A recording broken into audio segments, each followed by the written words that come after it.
Donc bonjour à tous, au travers de cette vidéo, on va voir ici la résolution des exercices avec des énoncés qui sont un peu plus en français que des tableaux que vous avez fait comme avant, et aussi des petits styles de problèmes.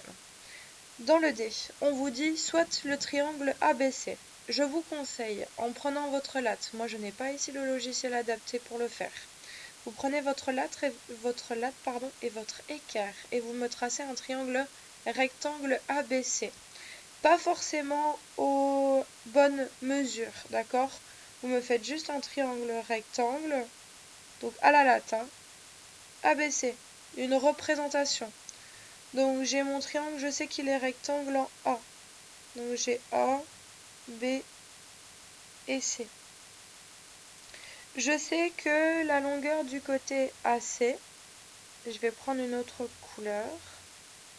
Donc la longueur du côté AB, AB vaut 3 cm. Donc ici j'ai 3 cm.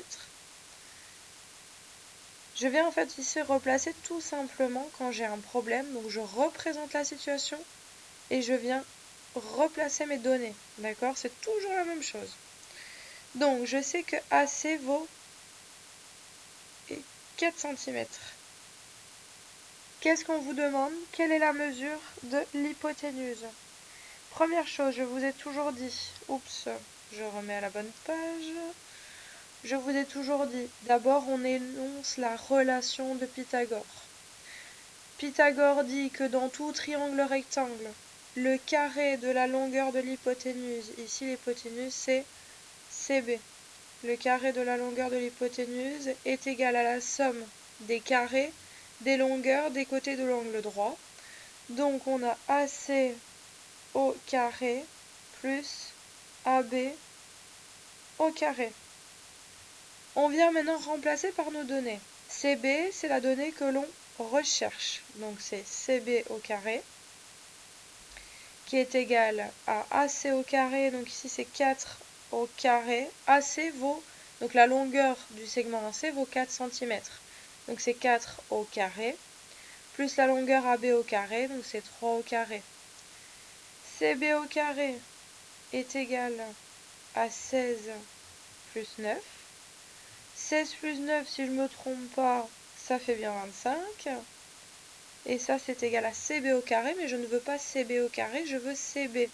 Vous vous rappelez, pour annuler le carré, je viens mettre la racine. Et la racine carrée de 25, normalement, ça fait bien 5.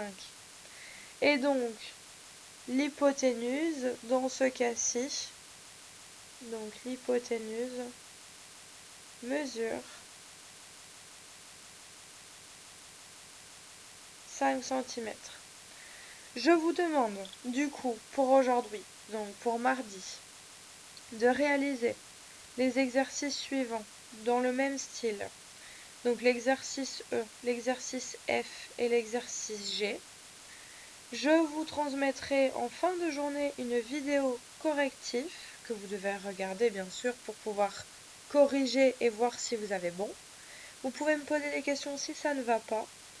Et donc la vidéo de jeudi, attendez, que je ne me trompe pas, de mardi en deuxième heure, pardon, ce sera le correctif des petits problèmes. Ne paniquez pas, les exercices ici, on viendra les corriger en classe pour voir que c'est bien compris.